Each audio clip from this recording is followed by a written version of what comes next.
Subscribe now and press the bell icon. Never miss an update. चलिए question start करते हैं उसी chapter के electric field and charges. Question है the unit of linear charge density. ठीक है, आपको ये मालूम होना चाहिए कि लीनियर चार्ज डेंसिटी को किससे इंडिकेट करते हैं? लैम्डा से, राइट। और पूछा जा रहा है कि इसका यूनिट क्या होगा, इसका यूनिट होगा क्या होगा, पर जरा समझ लें, फिर आप अपने ऑप्शन को देखेंगे। चार्ज डिवाइडेड बाय लेंथ, तब क्या हो जाएगा? कूलम। चार्ज को देख रहे हैं, कूलम, और लेंथ है तो लेंथ होगा मीटर माइनस 1। ये लीनियर चार्ज डेंसिटी का यूनिट हुआ।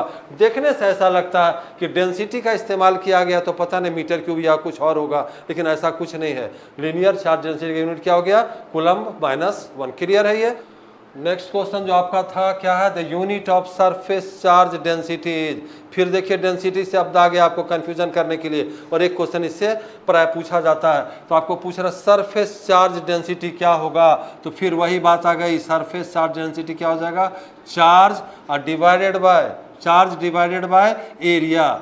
तो इसका हमारा आंसर क्या हो जाएगा? चार्ज को हम लोग किससे इंडिकेट करते हैं? कूलम से। एरिया को किससे करते हैं? मीटर से। तो यहाँ पर पूरा metre square, metre to the power -2 ऊपर जाएगा तब हो जाएगा। Clear? Next question, the value of volume charge density. Volume charge density क्या होगा सर? तो वॉल्यूम चार्ज डेंसिटी के लिए चार्ज अपॉन वॉल्यूम, ये हो गया आपका वॉल्यूम चार्ज डेंसिटी। क्या यूनिट होगा सर? ये तो बहुत आसान है, आराम से करेंगे। चार्ज का यूनिट होता है कूलम, और वॉल्यूम का ऊपर करेंगे तो मीटर पर माइनस क्यूब। आपको हिंदी और इंग्लिश का कोई प्रॉब्लम नहीं है।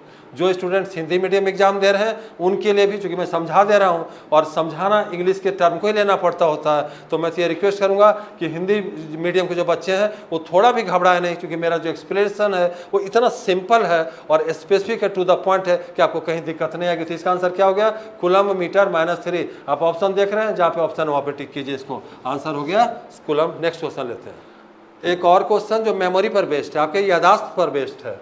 The dimension of charges. Charge का डायमेंशन क्या होता है? तो चार्ज, एक चीज़ और बात है, चार्ज फंडामेंटल क्वांटिटी की डिराइव्ड है, ये आपका डिराइव्ड क्वांटिटी है। तो मेन क्वांटिटी क्या है सर? करंट। तो चार्ज इज इक्वल टू क्या हो जाएगा? करंट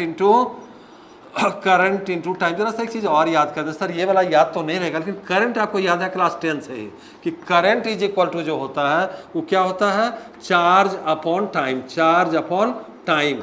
तो जरा सा आप गौर करके फिर देखिए, चार्ज कर लूँ करंट इंटू टाइम। करंट को क्या लिखते हैं सर? ए।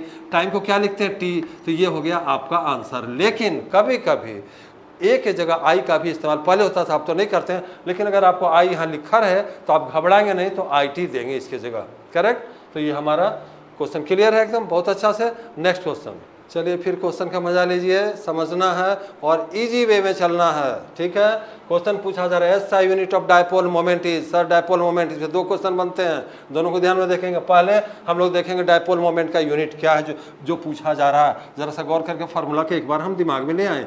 P से डिनोट होता है डायपोल मोमेंट, इसका वैल्यू होता है Q इंटू 2A। तो ये है आपका आंसर। अब इसे पूछा जा रहा है कि यूनिट क्या होगा P का, तो सिंपल तो बात है भाई, Q का यूनिट क्या होता है? कूलम। इसका यूनिट क्या होता है? मीटर। तो आंसर क्या हो गया? कूलम मीटर हुआ इसका SI यूनिट। क्लियर है बात? SI यूनिट क्या हुआ इसका? Coulomb metre. ऑप्शन में देखिए, इसको टिक कीजिएगा, कूलम मीटर। लेकिन एक चीज और इसमें पूछा जाता है कि जो डायरेक्शन ऑफ P है वो क्या होगा? From positive to negative charge या निगेटिव टू पॉजिटिव? आपको डायपोल मालूम है ना, ऐसा कुछ ख्याल है कि नहीं है? -Q और यहाँ पर +Q रहता है, और P का आपको डायरेक्शन पूछा जा रहा है, किधर होगा? इधर से इस साइड होगा, किधर से इधर होगा? एक ही अकेला एकमात्र है डायपोल जिसका डायरेक्शन, डायपोल मोमेंट का डायरेक्शन किधर होता है? निगेटिव से पॉजिटिव के तरफ होता है। याद रहेगा, डायपोल मोमेंट का डायरेक्शन किधर होगा?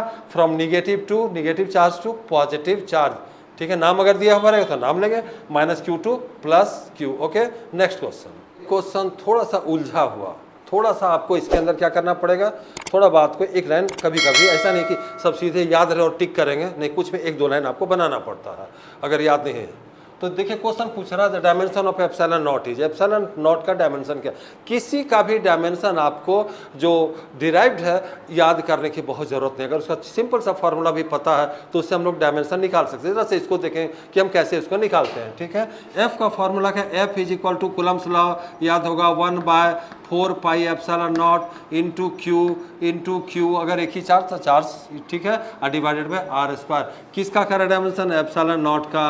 क्या हो जाएगा ये यहाँ तो ये यहाँ, तो Q इंटू क्यू, आप जो कांस्टेंट उसको छोड़ दीजिए, कोई लेना देना नहीं है, F इंटू आर स्क्वायर। अब डायमेंशन आप देना शुरू करें, तो डायमेंशन क्या होगा सर, इसका होगा 80, इसका क्या होगा सर, ये भी होगा 80, और डिवाइडेड बाय फोर्स का क्या होता है, फोर्स मास इंटू एक्सेलरेशन, मतलब mlt-2, इसका क्या होगा सर, एल स्क्वायर। अब आप देख सकते हैं कि ये आपका आंसर है, ठीक है। अब इसको आप सिंपल कैलकुलेशन कर सकते हैं। अब देखिए याद करने की जरूरत है नहीं है, क्योंकि फोर्स कुछ चीज़ जो नॉर्मल है उसको तो आप डायमेंशन जानते ही हैं। तब क्या हो जाएगा आपका, यहाँ पर ऊपर कैलकुलेशन कीजिए, ए स्क्वायर, ठीक है, और टी स्क्वायर ऊपर नजर आ रहा है, नीचे एम, सबको समराइज कीजिए, एम एल क्यू और टी पर -2। जब ये पूरा ऊपर जाएगा तब क्या बन जाएगा, देखिए क्या होगा इसका, m -1, m ऊपर गया तो -1, l का क्या होगा सर, l पर पड़ जाएगा -3, सर l पर तो -3 हो गया। t का क्या होगा, तो t देख रहे हैं -2 ऊपर जाएगा तो t पर 4 होगा, ठीक है सर, ये भी हो गया। a का क्या करेंगे सर, तो a का स्क्वायर होगा, अपने ऑप्शन को देखें और इसको टिक करें। क्लियर। अगर आपको याद नहीं रहता है तो बस एक स्टेप वाइज हम आकर के इसको निकाल सकते हैं। ये बड़ा इंपॉर्टेंट क्वेश्चन, इसके डायमेंशन भी पूछे जाते हैं, इसके यूनिट भी पूछे जाते हैं, जो हम लोग पहले डिस्कस कर चुके हैं। डायमेंशन, यूनिट एंड वैल्यू, ये सारे तीनों क्वेश्चन इससे बनते हैं। Okay, next question, SI unit of torque है। सर ये क्या क्वेश्चन पूछ दिया, ये तो 11 में पढ़े थे टॉर्क और 12th में पूरा ध्यान नहीं दिए। तो आपको मालूम है डायपोल मोमेंट जब पढ़ते हैं, जब डायपोल को स्टडी करते हैं, उसमें torque experienced bye dipole when placed in an electric field, uniform electric field और या नॉन यूनिफॉर्म इलेक्ट्रिक फील्ड में पूछा जाता है। वैसे भी लॉन्ग क्वेश्चन में भी आते हैं। तो फिलहाल हम लोग देखें कि टॉर्क का यूनिट क्या होगा। चलिए टॉर्क को लेते हैं, टॉर्क का फार्मूला देखें, जिसका भी यूनिट पूछेगा उसका फार्मूला जाना है। क्या है सर टॉर्क का, तो force into perpendicular distance between, ठीक है, between the action of forces, line of action के बीच में तो फोर्स, और समझिए कि एक तरह से हम अगर माने शॉर्ट में तो डिस्टेंस बोले तो ये आपको आता है। फोर्स के बारे में आपको मालूम है, क्या होगा सर, न्यूटन। सर डिस्टेंस का क्या है, मीटर, तो न्यूटन मीटर ही टॉर्क का यूनिट है। वैसे एक और बात, न्यूटन मीटर किसको कहते हैं, फोर्स इंटू डिस्टेंस, जूल भी होता है, ठीक है। तो अगर वो भी रहेगा तो उस पर आपको टिक करना पड़ेगा, आइदर जूल ऐसा यूनिट या newton metre, correct. Okay, next question.